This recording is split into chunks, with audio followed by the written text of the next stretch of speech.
ইমাম মালিক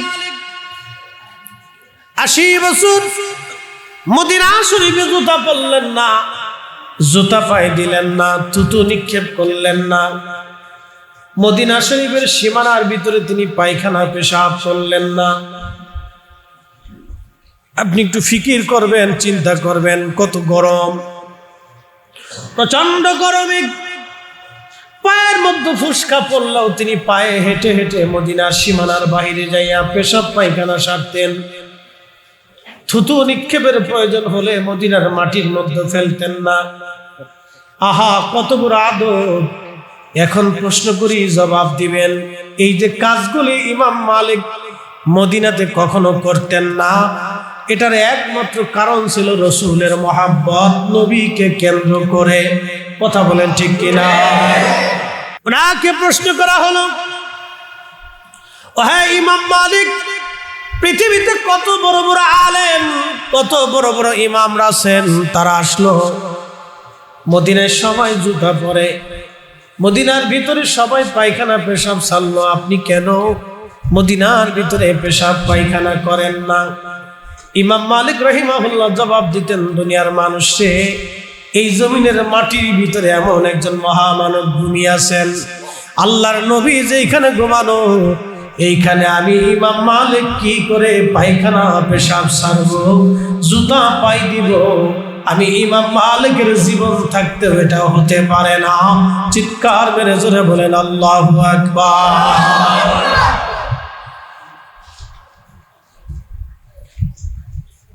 আল্লাহর নবীর ভালোবাসার জন্য 100 বারের মতো আল্লাহর নবীজির সঙ্গে তার স্বপ্নে জিয়ারত হয়ে গেল। সুবহানাল্লাহ, কি আসছে? প্রশ্ন করি, জবাব দিবেন। কোন বেদাতির সঙ্গে কি নবী দেখা দেয়? না। কোন বেদাতির সঙ্গে কি নবী দেখা দেয়? না। আবার বলেন, কোন বেদাতির সঙ্গে কি নবী দেখা দেয়? না। জুতা পরলেন না, পায়খানা করলেন না, পেশাব করলেন না, থুতু ফেললেন না, যা কোন সাহাবীর জীবনের ইতিহাসের মধ্যে লেখা নাই। কিন্তু ইমাম মালিক সেটা করলেন। সাহাবী যেটা করলো না, ইমাম মালিক সেটা করলো। ইমাম মালিক যেটা করেছেন সেটা রসুলকে কেন্দ্র করে, নবীর সম্মানের জন্য করার কারণে আল্লাহর নবী তার সঙ্গে 100 বার স্বপ্নে দেখা দিয়েছে। আহা, কত মানুষ কবরে চলে যায়, প্রতিনিয়ত কত মানুষ মারা যায়। কেউ ভাবেও না কিছু সময় পরে এসে মারা যাবে, কিছু সময় পরে সে মারা যাবে, এটা চিন্তা অনেকেই করে না। কিন্তু এটা চিন্তার বাহিরে, যে কোনো সময় মানুষ মারা যায়। আবার দেখবেন কবরে নেওয়ার সময় অনেকে হাসে, কবরে নামানোর সময় অনেকে গল্প গুজব করে, কবর থেকে নামাইয়া এসে অনেকে বিড়ি টানে, কবর থেকে নামাইয়া এসে অনেকে হাসাহাসি করে। মানুষ তখনও বুঝে না, যারে কবরে নামানো হলো একদিন ওই কবরেই তাকেও নামানো হবে। জিবরাইল, আমার বান্দার জন্য নিযুক্ত করে দাও কত সময় সে দুনিয়াতে বাঁচবে। 2 নম্বর, আমার বান্দার জন্য নিযুক্ত করো সে কি পরিমাণে রিজিক খাবে। আমার দেশে যারা হাজার হাজার কোটি টাকা বিদেশে পাচার হলো, এই প্রায় বছরের পর বছর ধরে, কালকে খবরে দেখলাম 12 লক্ষ কোটি টাকা বিদেশে পাচার হয়ে গেছে। এরা গরিব মানুষে পাচার করে নেয়, আমার দেশের ধনীরা পাচার করছে। সে যেই দলেই করুক, সবাই ভালো, সবাই ভালো। কার দুর্নাম করব, কার সুনাম করবো আমি জানি না। সবার ভিতরেই আছে অর্থের লোভ। প্রত্যেক প্রায় ধনী ব্যক্তিরাই, অসাধু লোকেরা আমার দেশের টাকা পাচার করলো, 1-2 জনে করে নাই। এই স্বাধীনতার পর থেকে এই পর্যন্ত 12 লক্ষ কোটি টাকা বিদেশে পাচার হয়ে গেল। 12 লক্ষ কোটি টাকা যদি এই দেশে সুষ্ঠু ব্যবহার হতো, তাহলে আমার দেশ এরকম থাকতো না, আমার দেশটা সোনার দেশে পরিণত হয়ে যাইত। যারা 12 লক্ষ কোটি টাকা বিদেশে পাচার করলো, বাবারে, তারা কিন্তু সব টাকা খেয়ে পেট ভরে যেতে পারবে না। কারণ আল্লাহ বলছে, জিবরাইল, আমার বান্দার জন্য নিযুক্ত করো সে কি পরিমাণে খাবার খাবে। কি পরিমাণে খাবার খাবে, কি পরিমাণে সে খাবার খাবে। এই রিজিকটা আমাদের হাতে নাই, রবের দরবার থেকে এটা বাজেট হয়। এই রিজিক আমার হাতে নাই। এই জন্য আল্লাহ রাসূল বলেন, উম্মত যারা 5 ওয়াক্ত নামাজ ঠিক মতো আদায় করে, আল্লাহ তাদেরকে অফুরন্ত রিজিকের ফয়সালা করে। দুনিয়াতে আল্লাহ তাদের রিজিকের কষ্ট দেয় না। যারা 5 ওয়াক্ত নামাজ ঠিক মতো আদায় করে, আল্লাহ তাদেরকে দুনিয়া থেকে রিজিকের কোনো কষ্ট দেন না। আল্লাহ তাদের জন্য উত্তম সুন্দর রিজিকের ফয়সালা করে। বিশ্ববিখ্যাত ইমাম হযরত শাহ ওয়ালিউল্লাহ মুহাদ্দিস দেহলভী রাহমাতুল্লাহ আলাইহি, ওনার মতো আলেম কোন মা এই উপমহাদেশে আর দ্বিতীয়টা জন্ম দিতে পারবে না।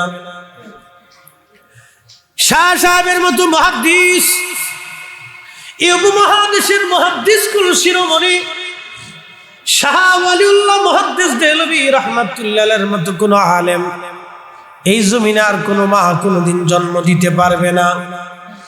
আদ-দুররুস সামিন ফি মুবাশশিরাতিন নাবিয়্যিল আমিন, এই কিতাবের মধ্যে তিনি লেখেন, ওনার আব্বা হুজুর বিশ্ববিখ্যাত ওলি এবং মুহাদ্দিস শাহ আব্দুর রহিম মুহাদ্দিস দেহলভী রাহমাতুল্লাহ আলাইহি, ওনার পীর মুর্শিদ হযরত শেখ আল্লামা আব্দুল্লাহ আকবরাবাদী রাহমাতুল্লাহ আলাইহি, ওনার পীর মুর্শিদ হযরতে শাহ আদম বিন নুরি রাহমাতুল্লাহ আলাইহি, তিনার পীর মুর্শিদ 1000 বছরের মুজাদ্দিদ শাইখুনা ইমামুনা হযরত মুজাদ্দিদ আল ফসানি সরহিন্দি রাহমাতুল্লাহ আলাইহি। আল্লাহর মহান ওলি প্রত্যেক বছরে মিলাদুন নবীর মাহফিল করতেন। প্রত্যেক বছরে রবিউল আউয়াল মাসে তিনি মিলাদুন নবী সাল্লাল্লাহু আলাইহি সাল্লামের মাহফিল সাজাইতেন। গরুর গোশত ভুনা করে, খাসির গোশত ভুনা করে সবাইকে মেহমানদারি করতেন। এক বছর দারুণ অভাব এসে গেল, তেমন কোনো ইন্তজাম ওনার কাছে নাই। শাহ ওয়ালিউল্লাহ মুহাদ্দিস দেহলভী রাহমাতুল্লাহ আলাইহি বলেন, আমার আব্বা জান ছোলার চনাবুট এনে সবাইকে ছোলার চনাবুট রান্না করে মিলাদুন নবী পালন করলেন। মেহমানদারি শেষ হয়ে গেল, বাড়ি চলে গেলেন সবাই। রাত্রিবেলা শাহ আব্দুর রহিম মুহাদ্দিস দেহলভী রাহমাতুল্লাহ আলাইহি ঘুমানো, স্বপ্নের ঘরে দেখতেছে রাহমাতুল লিল আলামিন তশরিফ এনেছে। বেদাতিরে নবী স্বপ্ন দেখা, বেদাতিরে নবীজি স্বপ্ন দেখায়? কোন শিরিকিকে নবী স্বপ্ন দেখায়? কখনোই না। পৃথিবী উল্টে যাবে, কোন বেদাতিকে নবী স্বপ্ন দেখে না। কোন বেদাতিকে নবী স্বপ্ন দেখায় না, কোন পাপিষ্ঠকে নবী স্বপ্ন দেখেই না। আল্লাহর নবী যার উপরে খুশি তাকেই শুধু নবীজি স্বপ্ন দেখেন। সহিহুল বুখারীর কিতাবুর রুজ্জাতে আল্লাহর নবী বলেন, মান রানি ফিল মানামি ফাকাদ রাল হক, যে আমাকে স্বপ্ন দেখলো সে বাস্তবেই আমি নবীকে দেখলো। যে স্বপ্ন দেখেছে সে বাস্তব নবী দেখেছে। আমি নবী নিজে গিয়েছি, নবী গেছি, ছবি যাই নাই। নবী আসে, ছবি আসে না। নবী নিজে স্বপ্নে আসেন, ছবি আসে না। আল্লাহর নবী বললেন, যে আমাকে স্বপ্ন দেখেছে সত্যি সে আমি নবীকেই দেখলো। কারণ আমি নবীর সুরত শয়তান ধরতে পারে না। পৃথিবীর সব কিছুর সুরত শয়তান ধরতে পারে, কিন্তু আমি নবীর সুরত শয়তান ধরতে পারে না। আমি নবী স্বপ্ন দেখা দিলাম তো বাস্তবেই দেখা দিলাম। আমি নবী কথা বললাম তো বাস্তবেই কথা বললাম। শাহ ওয়ালিউল্লাহ মুহাদ্দিস দেহলভী আদ-দুররুস সামিনের ভিতরে তিনি লিখতেছেন, আমার আব্বা জান স্বপ্ন দেখতেছেন আল্লাহর নবী জান্নাতের ভিতরে, জান্নাতুল ফিরদাউসে খাজিনার ভিতরে ওই সোলার তরাবুকগুলি সামনে নিয়া আমার নবীজি মুস্কি মুস্কি শাহ সাহেবের দিকে তাকায় হাসতেছে। জোরে বলা যাবে কি সুবহানাল্লাহ। কোরআন শরীফ বলতেছে وَإِذْ أَخَذَ اللَّهُ مِيثَاقَ النَّبِيِّينَ। আজকে যে এরকম আপনারা সবাই বসে গেলেন, আমি শুধু ঢাকা থেকে জুমার নামাজ পড়ে রওনা করলাম, আপনাদের মাঝে আসলাম। চিন্তা হলো হুজুর আসবে, কিছু কথা শোনাবে। আল্লাহ রাব্বুল আলামিন তখনও মানব জাতি দুনিয়াতে পাঠান নাই, মানব জাতি দুনিয়াতে পাঠান নাই। আল্লাহ কেবলমাত্র ওই রুহের জগতে, মেসাকের জগতে আমার আল্লাহ পাক একটা সম্মেলন ডাক দিলেন। এই সম্মেলনে আমরা ছিলাম না শুধু 1,24,000 নবী এবং 313 জন রাসূল ছিলেন। 1,24,000 নবী, 313 জন রাসূল এই সম্মেলনে ছিলেন। আল্লাহ আর একটা সম্মেলন ডাক দিলেন, সেটা সমস্ত রুহের জগতের সবাই আমরা ছিলাম। ওই সম্মেলনে আমার মালিক জিজ্ঞেস করলেন, আলাস্তু বিরাব্বিকুম, আমি কি তোমাদের রব নই? সেই দিন সবার আগে যিনি বালা বলে ডাক দিয়েছিলেন তিনি অন্য কেউ না, তিনি রাহমাতুল লিল আলামিন। আর আমার নবীর পিছনে পিছনে আগে আগে যারা বালা বলে ডাক দিয়েছিলেন তারা নবী এবং সাহাবায়ে কেরাম, এবং এরপরে আমরা। আল্লাহু আকবার। সেই দিন আমরা সবাই বালা বলেছিলাম, হ্যাঁ আপনি আমাদের রব। এই সম্মেলন সমস্ত রূহ সবাই ছিল, কিন্তু আর একটা সম্মেলন আল্লাহ করলেন। সেই সম্মেলনে শুধু 1,24,000 নবী রাসূলকে আল্লাহ বসাইয়া, আমার রাসূলকে পাশে বসাই আমার আল্লাহ আমার নবীর মর্যাদার কথা নবীদের সামনে ব্যক্ত করেছিলেন। একবার জোরে বলা যাবে কি আল্লাহু আকবার। আল্লাহ বলেন, ওয়াইস স্মরণ করেন নবী আমার সেই দিনের কথা। আখাযাল্লাহু মিসাকান নাবিয়্যিনা লামা আতাইতুকুম মিন কিতাবিন ওয়া হিকমাতিন সুম্মা জাআকুম রাসূলুম মুসাদ্দিকুন লিমা মাআকুম লা তুমিনুন্না বিহি। আল্লাহর কোরআন বলতেছে, হুজুর সমস্ত নবীদেরকে আমি আল্লাহ বসাইয়া সেই দিন নবীদের কাছ থেকে ওয়াদা নিয়েছিলাম, যেটাকে আলমে মেসাকের জগৎ বলা হয়। আমি আপনাদেরকে আলম সম্পর্কে অভিহিত করি। মোল্লা আলী কারি মাক্কি আল মাউরিদের মধ্যে তিনি লেখেন, আল্লাহ সৃষ্টির মধ্যে 18,000 আলম আছে। 18,000 আলম অনেকেই না বুঝে বলে 18,000 মাখলুকাত। আসলে মাখলুক 18,000 না। বিজ্ঞানের গবেষণা অনুযায়ী পৃথিবীতে 4 লক্ষ প্রজাতির জীব এবং জীবন আছে। বিজ্ঞানীদের গবেষণায় 4 লক্ষ প্রজাতির জীব এবং জীবন আছে। মানুষ সহ 4 লক্ষ প্রজাতির জীব জীবন। বিজ্ঞানের গবেষণায় ভুল হতে পারে, আরো বেশি জীব জীবন আল্লাহর সৃষ্টির মধ্যে আছে, কিন্তু প্রজাতি হলো 4 লক্ষ।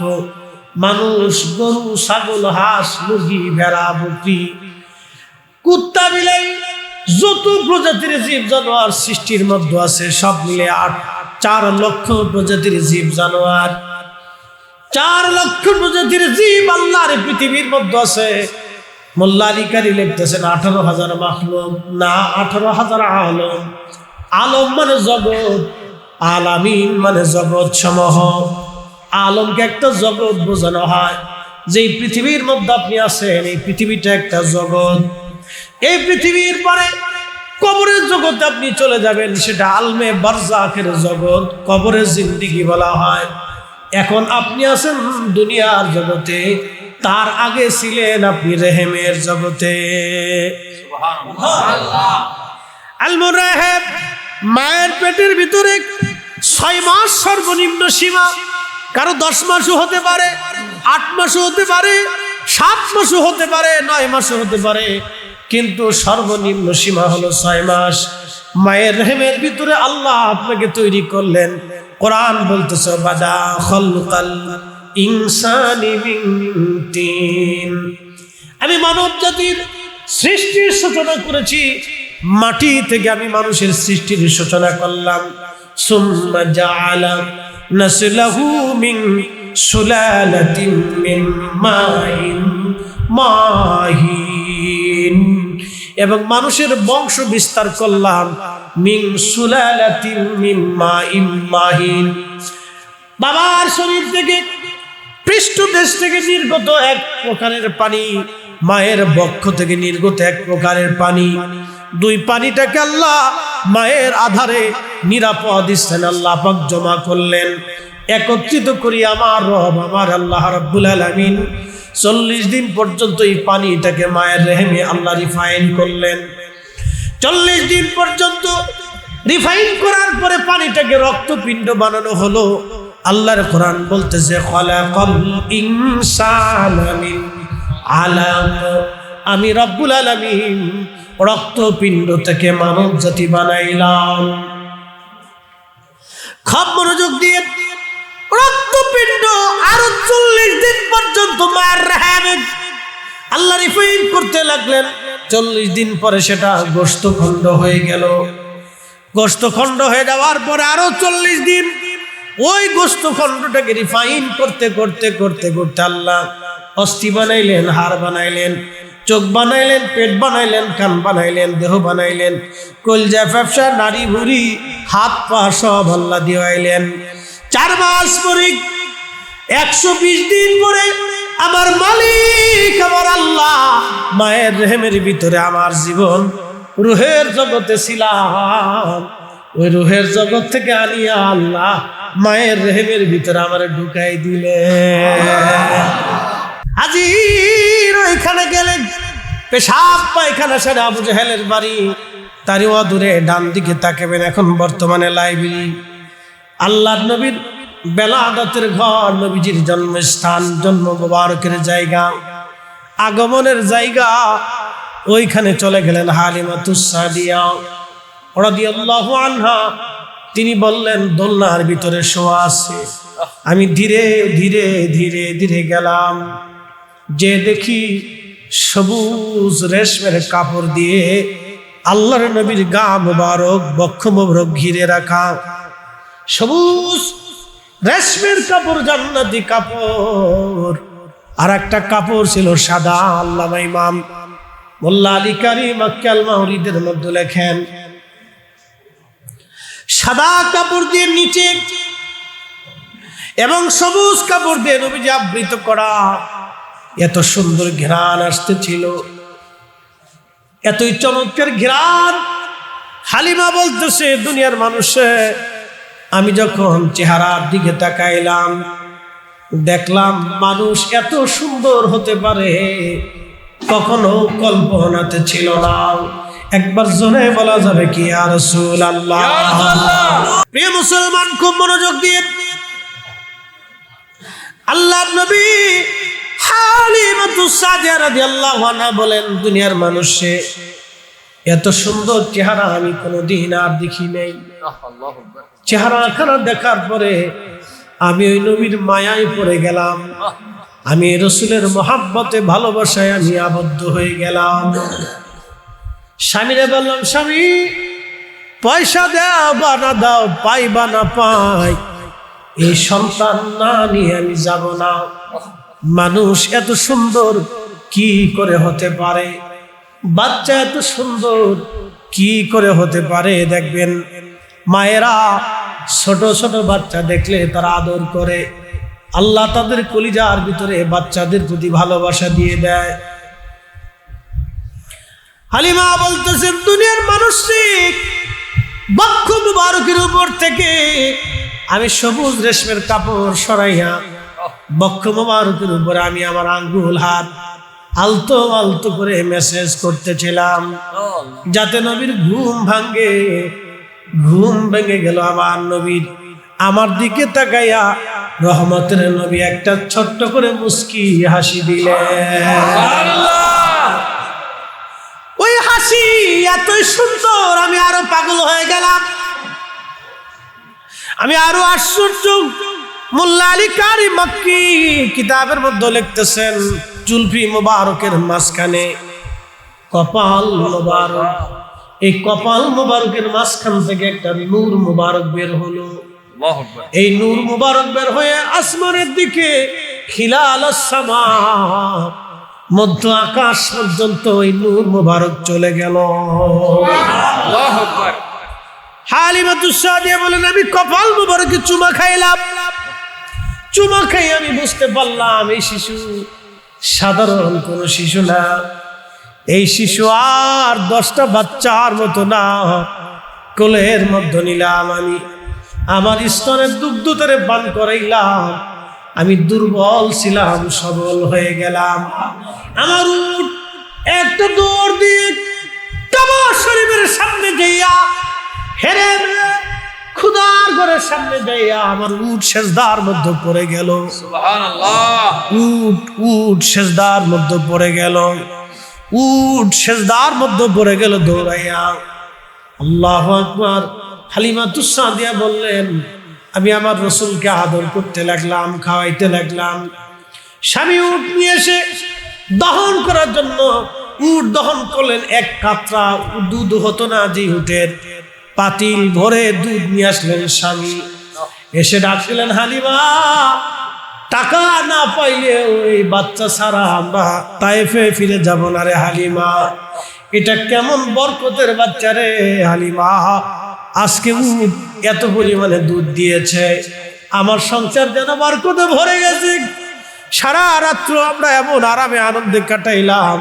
হালিমাতুস সাদিয়া বললেন, আমাদের অভাব সেই দিন থেকে দূর হয়ে গেল। নবীরে পাইয়া আমার বারবার কাবা শরীফের সামনে দিয়ে সিজদায় পড়ে যেতে লাগলো। জোরে বলা যাবে আল্লাহু আকবার।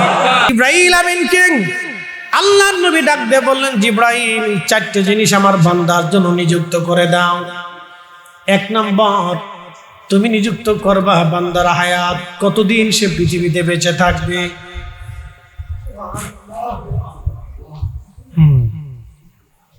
হায়াত শেষ, থাকার আর সুযোগ নাই। হায়াত শেষ, থাকার আর সুযোগ নাই। যদি সুযোগ নাই থাকে তাহলে আজকে থেকে চিন্তা, আল্লাহ আর নামাজ ছাড়ব না।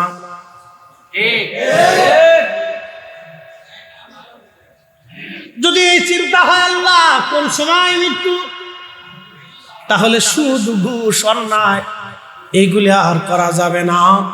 ফিরে চলে আসতে হবে আল্লাহর দিকে। একদিন মাটির ভিতরে হবে ঘর রে, মন আমার কেন বান্ধ দালান ঘর। কোরআন বলতেছে, কুল ইন্নাল মাউতাল্লাযী তাফিররুনা মিনহু ফাইন্নাহু মুলাকীকুম। হুজুর গো, বন্ধু গো, আপনি উম্মতকে জানায় দেন, যখন মউত আসবে, যতই তারা মৃত্যু থেকে পালাক, দেখবেন একটা কুকুর মৃত্যু থেকে পালানোর চেষ্টা করে, একটা বিড়াল মউত থেকে পালানোর চেষ্টা করে, একটা পাগলও দেখবেন হরেন দিলে রাস্তা থেকে সরে যায়, একটা সাপ দেখবেন রাস্তার মাঝখান থেকে পার হওয়ার জন্য দ্রুত গতিতে দৌড়ায়। মানুষ সাপ দেখলে পালায়, সাপও মানুষ দেখলেই পালায়।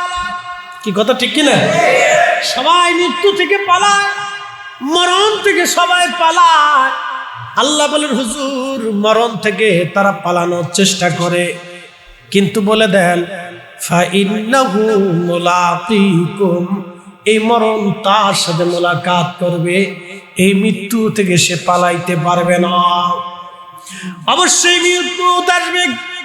জিব্রাইল, তুমি আমার এই বান্দার জন্য নিযুক্ত করে দাও, কত সময় সে দুনিয়াতে বেঁচে থাকবে, কত বছর সে বেঁচে থাকবে, ওই সময় আল্লাহ নির্ধারিত করে দেয়। এই জন্য হায়াত থাকতে হায়াতের মর্ম বুঝে যেতে হবে, সময় থাকতে আল্লাহর ইবাদত করে কবরে যেতে হবে, সময় থাকা সত্ত্বেও সত্যি নবীর গোলামি করে কবরে যাওয়া বুদ্ধিমানের কাজ। এমন জীবন করিও গঠন, হাসিবে তুমি কাঁদিবে ভুবন। ও বন্ধু, এই সময়টা কাজে লাগাইতে হবে। পড়া যাবে তো ইনশাল্লাহ। যুবক ভাইরা, কয়েক 5 ওয়াক্ত নিয়মিত পড়বেন। জিজিকে চিন্তা আপনাকে করতে হবে। ওর টেনশন আপনার নেই যে কি চাকরি করবেন না বিদেশ যাবেন, কি করবেন, চিন্তা যাইয়া কান্নাকাটি করে আল্লাহ কঠিন বিপদে পড়ছি। আল্লাহর কি দয়া!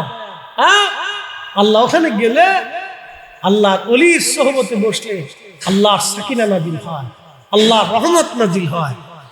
আল্লাহ পাক রহমত ওলির কারণে ও বান্দার দোয়াকে আল্লাহ মঞ্জুর করে। এই জন্য মানুষ ওইগুলিতে যায়। হতোয়া যতই দে ফিরবে না, কিন্তু এই জায়গাটাকে পরিশুদ্ধ করতে হবে। তো উপস্থিতি খুব মনোযোগ দেন। তো আল্লাহ রাব্বুল আলামিন আরেকটা জিনিস বান্দার জন্য নিযুক্ত করে দেন, সেটা হচ্ছে ইজ্জত। ইজ্জত, সম্মান আল্লাহ নিযুক্ত করে দেন। সে সম্মানিত হবে নাকি অসম্মানিত হবে, আল্লাহ পাক নিযুক্ত করে দেন। জিবরাইল, তুমি আমার বান্দার জন্য সম্মানকে নিযুক্ত করো, ইজ্জত। 4th নম্বর আল্লাহ নিযুক্ত করেন, সে জান্নাতি নাকি জাহান্নামী। আহা, এখানে হলো বিরাট মুসিবত।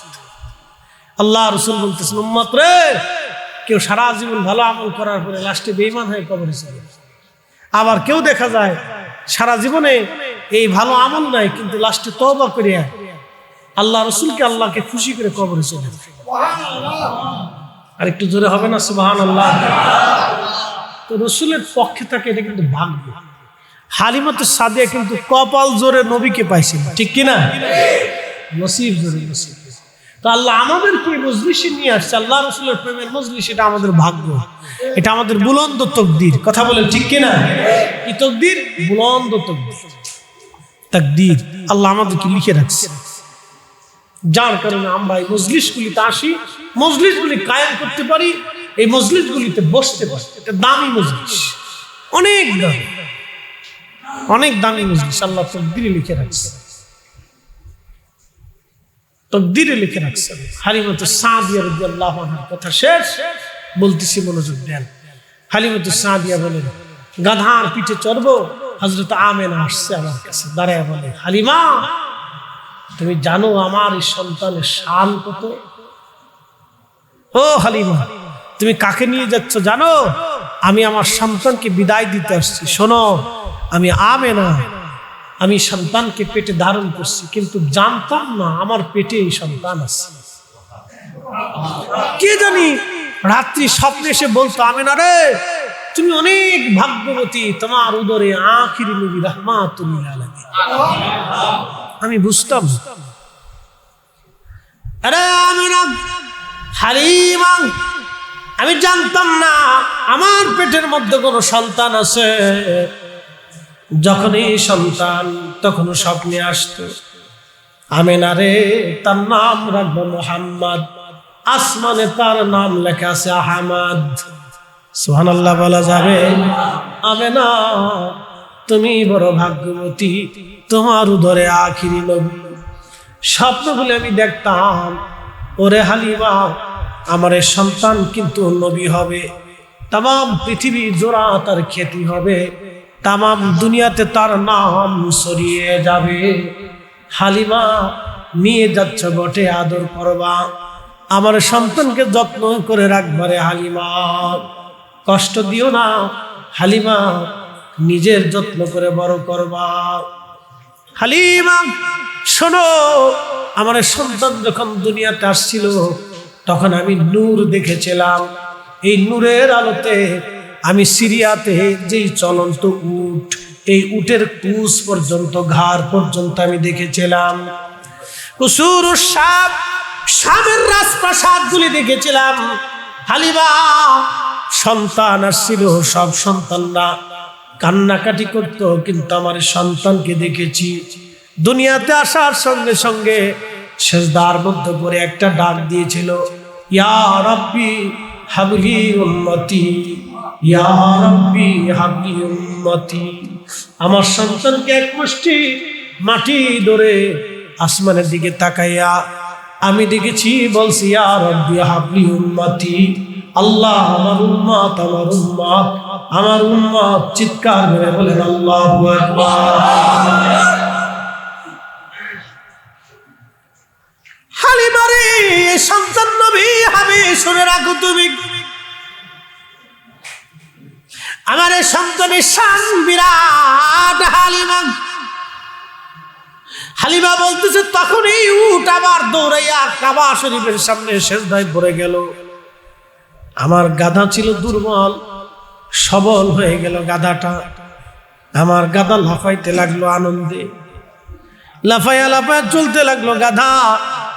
3 দিন পরে আসছিলাম মক্কায়, এখন এত দ্রুত গতিতে আমার উট গাধা চলতে লাগলো। 3 দিন পিছনে পড়া আমার কাফেলা সবার আগে রওনা হয়ে চলে যাচ্ছিল। মহিলারা ডাক ডাকে, হালিমা রে, কি করে তুমি 3 দিন পরে গেলা, এখন আবার এত দ্রুত গতিতে চলে যাচ্ছ? তোমার উট গাধা না দুর্বল দেখেছি, তোমাকে না দুর্বল দেখেছি, তোমার চেহারা সবল কেন, উট আর গাধা সবল কেন? হালিমা কি ব্যাপার? হযরত হালিমা বললেন, তায়েফের নারীরা রে শোনো, আমার কোলের মধ্যে যে বাচ্চাটা দেখো, সবই এই বাচ্চার বরকত। একবার জোরে বলবেন কি মারহাবা।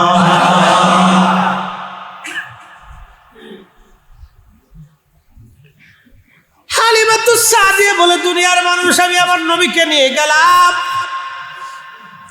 আমার ছাগল উটের পালগুলি খাবার খেয়ে চলে আসতো, পেট ভরে সন্ধ্যাবেলা চলে আসতো। আমার গাছে ফল হলো, জমিনে ফসল হলো, দুঃখ বেদনা সব গুছে গেল, কোনো অভাব আর আমার রইল না। আমার শুধু বরকত আর বরকত আসতে লাগলো, এত পরিমাণে বরকত হলো। পটিয়াবাসী ওয়াজ আমার শেষ।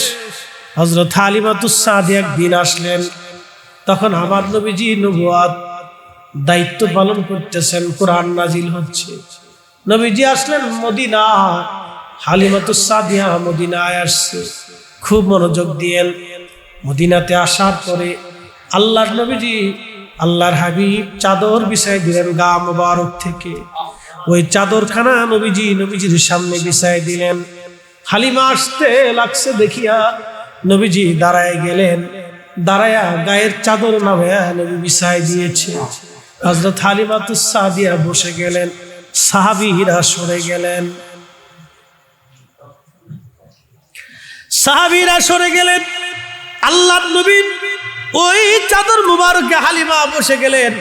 সাহাবীরা আশ্চর্য, এই নারী আবার কোন নারী ভাগ্যবতী, আল্লাহর নবীর গা মুবারকের চাদর যার জন্য বিছায় দেয়। যুবক, আমার দিকে তাকান, শুনিয়া যান, মাকে কি করে সম্মান করতে হয় আল্লাহর নবী প্র্যাকটিক্যাল শিখাই দিলেন। গায়ের চাদর, কার চাদর জানেননি তিনি হাবিবুল্লাহ? কার চাদর জানেননি? যার খুশিতে আল্লাহ খুশি হয়ে যাবে, যার বেজারে আল্লাহ বেজার হয়ে যাবে, যার ইশারাতে কোটি কোটি উম্মত জান্নাতে চলে যাবে, যার ভালোবাসায় কোটি কোটি বেঈমান ইমানদার হয়ে যাবে, সেই নবী তার গা মুবারকের চাদর বিছাই দিলেন একজন বৃদ্ধা নারীর জন্য। তিনি অন্য কেউ না, তিনি তার ধাত্রী মা হালিমাতুস সাদিয়া সম্মানের চাদর বিছাই দিলেন। মাকে কি করে সম্মান করতে হয় নবীজি হাতে কলমে শিখাই দিয়ে দিলেন, চাদর বিছাইলেন। হালিমা বসে গেলেন, জিজ্ঞেস করলেন, ইয়া রাসূলুল্লাহ, ছোট্টকালের একটা কথা কি জিজ্ঞেস করবনি? নবী বলেন, মা বলেন। ছোট্টকালে নবীকে আপনারা দুধ পান করাইতাম, আপনি আমার ডান স্তনের দুগ্ধ পান করতেন। ইয়া রাসূলুল্লাহ, বাম স্তনের দুগ্ধ কোনোদিন পান করেন নাই, কারণ কি? সুবহানাল্লাহ। আল্লাহু আকবার। জিজ্ঞেস করতেছি, ইয়া রাসূলুল্লাহ, বলবেন ভেদ কি? আল্লাহর নবী ডাক দিয়ে বলেন, মা, আমি তখন জানতাম তখন জোরে বলেন, তখন তখন তখনও জান। আমি তখন জানতাম আমার এক ধাত্রী ভাই আছে, দুধ ভাই আছে, আমি যদি আপনার সমস্ত দুগ্ধ পান করি আমার ওই ভাইয়ের হক নষ্ট হবে। আল্লাহু আকবার। আমার ওই ভাইয়ের হক নষ্ট হয়ে যাবে, এই জন্য আমি আপনার ডান স্তনের দুগ্ধ পান করেছি। মা গো, বাম স্তনের দুগ্ধ আমি পান করি নাই। কি আমি আমার দুধ ভাইয়ের জন্য আমানত রাখতাম, যাতে আমার ওই ভাইটার কষ্ট না হয়, আমি তার হক নষ্ট না করি। যেই নবীজি ওই শিশুকালে ভাইয়ের হক রক্ষা করতে পারে, ওই সময় যিনি বুঝতেন, ওই নবীর মহান সম্মান নিয়ে, নবীর জ্ঞান নিয়ে, এলেম নিয়ে যারা প্রশ্ন তুলে, ওরা আসলে অরিজিনাল বুকার ঘরের বুকার।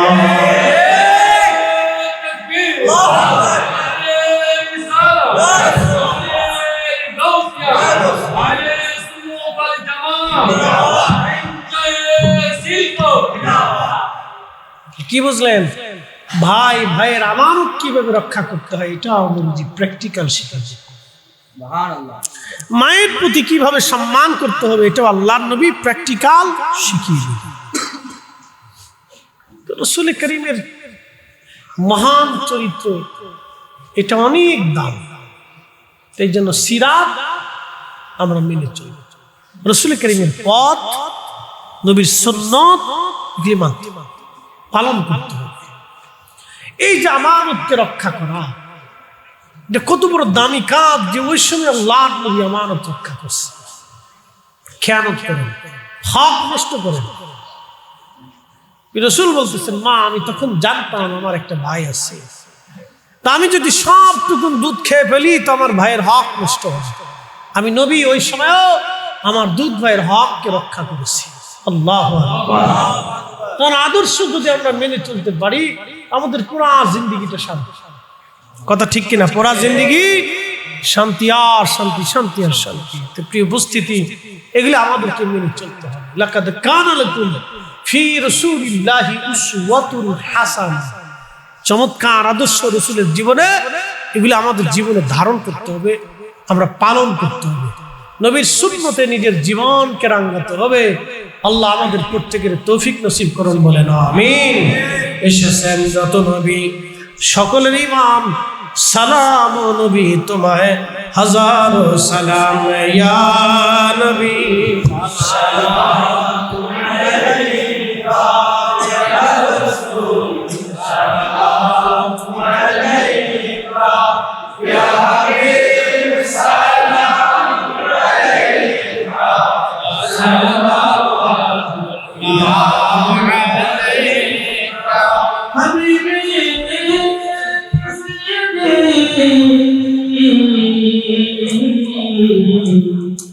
يا رسول الله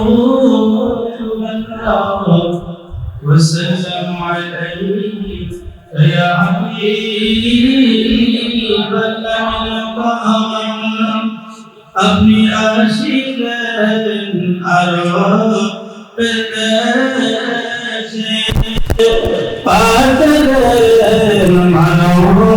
সারা মক্কার ভিতরে কারো বাড়ি কোনো সন্তানাদি নাই। আহা, সারা মক্কাতে কারো বাড়ি কোনো বাচ্চা নাই। একটা বাচ্চা আছে আমেনার ঘরে, আব্দুল্লাহর সন্তান, কিন্তু সে মারা গিয়েছে। তারা গরিব, বাবা ঘরে নাই, কে আমাদের এই ভরণ পোষণ দিবে? অর্থ গরিব, কে বিনিময় দিবে? কেউ নাই। এতিম বাচ্চা বলে আমার মন ছাই দিচ্ছিল না। স্বামীকে বললাম, স্বামী চলো আমরা তায়েফে ফিরে চলে যাই। স্বামী ডাক দিয়ে বলেন, হালিমা ফিরে তো চলেই যাব, কোনো বাচ্চা তো সারা মক্কায় না, একটা এতিম বাচ্চা আছে। হালিমা রে, ফিরে তো চলেই যাব রে হালিমা, একটা বার চলো, বাচ্চা নেই বা না নেই চেহারাটা দেখে আসি কেমন। সুবহানাল্লাহ, চেহারাটা দেখে আসি। মিলাদুন নবীর মাহফিলে অনেকে পছন্দ করবে না, কিন্তু একটাবার যদি এসে বসে চিন্তা করে দেখে আসি কেমন, তাও তকদির ঘুরে যেতে পারে, তাও তকদির ঘুরে যেতে পারে। ফতোয়া তো পরে দেন, ফতোয়া পরে মারেন, একবার আসেন বসে তকদির ঘুরে যেতে পারে। কি কথা কর না কেন? একবার আসেন বসেন তকদির ঘুরে যেতে পারে। হালিমাতুস সাদিয়া রাদিয়াল্লাহু আনহা বলেন, দুনিয়ার মানুষে বিদায় নিব, গাধার পিঠের উপরে চড়ছি, আমার পেয়ারা নবীকে আমি কোলের মধ্যে নিলাম। হযরতে সাইয়্যিদা আমেনা রাদিয়াল্লাহু আনহা, যিনি ওই জমানার তাহেরা তয়্যিবা, আল্লাহর নবী বলতেন, উম্মত তোমরা শোনো, তুনকালু মিন সালিবিন ইলা রাহিমিন ইজা মাদা আলামুন বাদা তবা। আমাকে আল্লাহ সুল থেকে রেহেম, রেহেম থেকে সুল, পর্যায়ক্রমে পৃথিবীতে আদম সফিউল্লাহ থেকে নূরে মুহাম্মদী হযরত আব্দুল্লাহ আমিনার রেহেমের মাধ্যমে দুনিয়াতে আসছে। আল্লাহর নবী বলতেন, ওই নূরে মুহাম্মদী আমি নবী যে রেহেমের যে সাকাব ছিলাম, তারা ওই জমানার তাহের তয়্যিব, তাহেরা তয়্যিবা। আমার আব্বা ছিলেন তয়্যিব এবং তাহের, আমার মা জননী ছিলেন তাহেরা তয়্যিবা। আমার মায়ের মতো বাবার মতো পবিত্র পুরুষ, পবিত্র নারী ওই জমানাতে আর একটাও ছিল না। একবার জোরে বলবেন কি মারহাবা। আমার আব্বা আম্মার মতো তাহির এবং তাইয়্যিব না শিরিক, কোনদিন কোন মূর্তির সামনে মাথা নত করেন নাই, কোন পাথরের সামনে মাথা নত করেন নাই। এক আল্লাহ ব্যতীত দ্বিতীয় খোদায় বিশ্বাসী ছিলেন না আমার আব্বা এবং আম্মা। আমার আব্বা আম্মা কুফরি, জাহিলিয়াতের কোন কুকর্ম, কোন খারাপি, শরাবি, নাপাকি, হারামি কোন কাজে আমার আব্বা আম্মার গায়ে বাতাস পর্যন্ত লাগে নাই। সুবহানাল্লাহ বলবেন। কত পবিত্র ছিলেন তারা। আর আমাদের দেশে কিছু পাগল, কিছু অসুস্থ, এরা বলে রাসূলের আব্বা আম্মা জাহান্নাম। ছি ছি ছি। মানুষের বিবেক কতটা নিকৃষ্ট হয়ে গেছে, কত নিকৃষ্ট নিচু হলে, বিবেকের নিকৃষ্ট নিচু হলে মানুষ একজন পবিত্র সতী সাধু নারীকে কাফির পর্যন্ত বলে। আল্লাহ কোরআনে বলছেন, তাকাল্লুবাকা ফিস সাজিদিন, নবী গো আপনাকে আমি সিজদাকারীদের মধ্যে আবর্তন বিবর্তন করাইয়া পৃথিবীতে আনছি। আপনি সিজদাকারীদের মাধ্যমে এনেছি আপনাকে। আপনি যেই রেহেমে সাকিবে ছিলেন, তারা কোনোদিন কোনো সময় কোনো মুহূর্তে কুফরি করেনি। নাপাকি, শারাবি, হারামি, খারাপি, নিকৃষ্ট কোন সোয়া, কোন বাতাস তাদের শরীরে কখনো লাগে না। এত তাহির এবং তয়্যিব ছিলেন তার আব্বা, তাহের এবং তয়্যিবা ছিলেন নবীজির আম্মা, এত পবিত্র, তাদেরকে বলে তারা কাফির ছিল। ছি, ওদের বিবেকে কতটা নিকৃষ্ট হলে, অসুস্থ হলে, যারা এই আকীদা, এই মিথ্যা বিশ্বাস মুসলমানদের কলিজার ভিতরে ঢুকিয়ে দিয়ে মুসলমানদেরকে জাহান্নামী বানানোর চেষ্টা করতেছে। এগুলি থেকে আল্লাহ আমাদেরকে হেফাজত করুন, সকলে বলে আমিন। আর আমরা বললেই বেদাতি হয়ে যায়। আমরা বললে কি হয়? বেদাতি। এ ফাইসি একটা অস্ত্র, বেদাত। ফাইসার একটা মাজার হুজা, এ ফাইসি।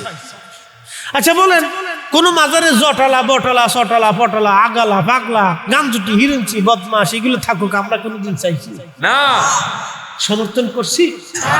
হ্যাঁ, এগুলিকে আমরা চাই? মাজার পরিষ্কার হয়, কোন অলির মাজার এগুলি থাকতে পারে? অলিরা পবিত্র ছিল, সাধক ছিলেন, নামাজি ছিলেন, পরহেজগার ছিলেন, তাহাজ্জুদ গুজারি ছিলেন, জিকির কর্ণ বলা ছিলেন।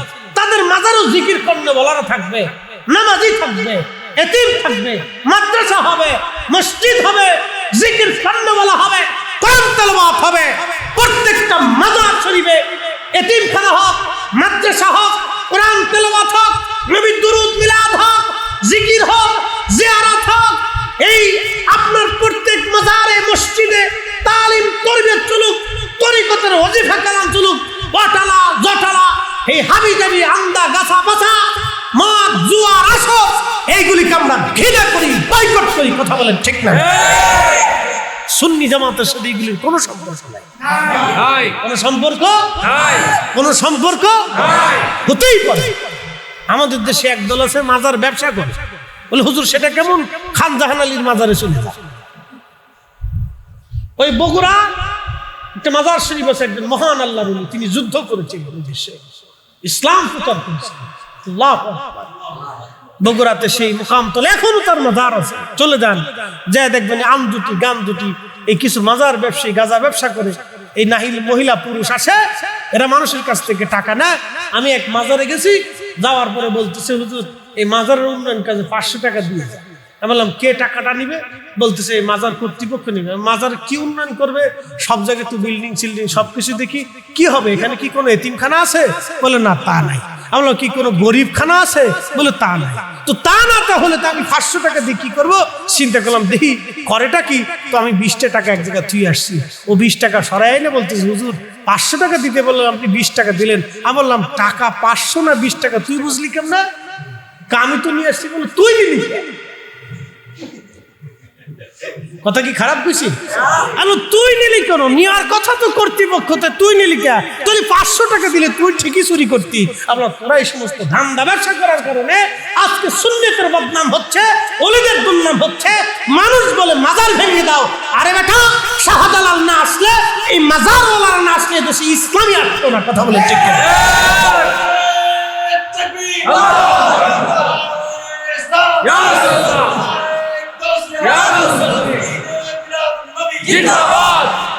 এই মাজার থেকে ওঠালা জটালা পটালা এই সমস্ত গান্দুটি পান্দুটি এগুলো সব স্রেফ বের করে দিয়ে, ফিটাইয়া বের করে দিয়ে মাজারকে পবিত্র করতে হবে। দিন ও মিল্লাত নিয়ে ফাজলিমি চলতেছে। 360 আউলিয়া দেশে ছিলেন আল্লাহর দিন প্রতিষ্ঠিত করার জন্য। ওখানে গান্দুটি জটালা পটালা কেন থাকবে? যত গান্দুটি জটালা পটালা সব লালন শাহর মাজারে পাঠাই, ওইখানে চলে। শাহজালালের মাজারে কি, শাহপরানের মাজারে কি, শাহ মাকদুমের মাজারে কি, শাহ আলী বুগদাদির মাজারে কি, খান জাহান আলীর মাজারে কি, ও সব চলে যাবে লালনের মাজারে।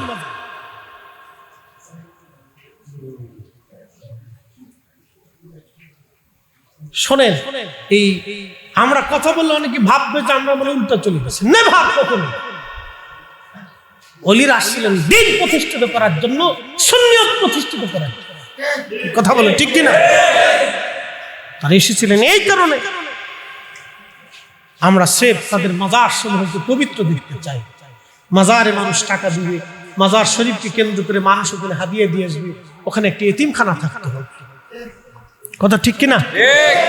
এতিমখানা কারা? এতিম দুস্থ বাচ্চারা ওখানে থাকবে।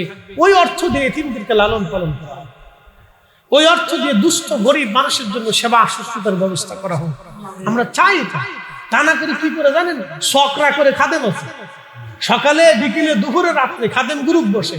এই খাদেম গ্রুপ যা পায় পকেটে হান্দাই দিয়ে বাড়ি আলিশান বিল্ডিং বাড়ি গাড়ি সব করতেছে। সোরের দল কি কথা কর না? গরিবের হক এতিমের হক মেরে দিয়ে সোরের দল বাড়ি বিল্ডিং করতেছে। ওরা দুর্নীতিবাজ, দরবেশের মতো আর একশো।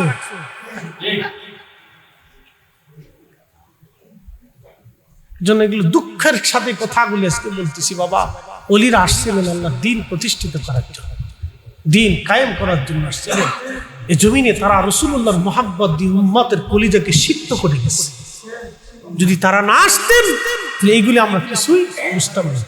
আপনি একটা জিনিস দেখেন তো, আমার দিকে তাকান, বাংলাদেশে কত দরবার আছে সুন্নি, শত শত হাজার হাজার, কি আছে না? বাংলাদেশে অন্তত বড় বড় দরবার আছে 20টা দরবারের অন্তত লক্ষ লক্ষ কোটি কোটি মুরিদ আছে না? নাই? বলেন তো, সব দরবারের সমস্ত দরবারের মুরিদরা যদি মাথায় টুপি পরে পাগড়ি মাথায় দিয়ে ঢাকা শহরের দিকে ধাবিত হয়, ঢাকা শহর জায়গা হবে? হ্যাঁ, কথা বলেন, জায়গা হবে? রাজধানীতে জায়গা দিতে পারবে? লক্ষ লক্ষ কোটি কোটি মানুষ ঢাকা শহরে মানুষের সয়লাভ হয়ে যাবে। সুন্নিয়তের জোয়ার বিরাট, অসংখ্য মানুষ, কিন্তু ইউনিটি, একতা নাই। যায় দেখেন সুন্নিয়তের কোটি কোটি। এখনো যদি আপনি ইয়া নবী সালামু আলাইকা বলে দাঁড়ায় যান, 100 জনের 99 জন দাঁড়ায় যান। তার অর্থ হচ্ছে আল্লাহর নবীর প্রেম ভালোবাসা এই বাংলার জমিনের প্রত্যেকটা মুসলমানের হৃদয়ে তারা লালন করে। হয়তো কিছু মানুষের কারণে 1% লোক বক্রতা আসতে পারে, কিন্তু শত মানুষের ভিতরে 99 জন মানুষ অবশ্যই রাসূলুল্লাহর মহব্বতে দাঁড়ায় যাবেই, আপনি বসাইতে পারবেন না। আপনি পরিসংখ্যান করবেন, তার মানে বোঝা গেল এদেশে সুন্নি পার্সেন্ট শতকরা 99, শতকরা 99।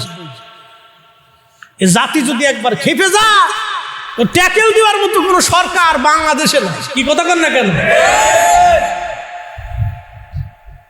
কিন্তু আমরা প্রত্যেকটা মাজার শরীফকে একবার কলঙ্ক মুক্ত দেখতে চাই।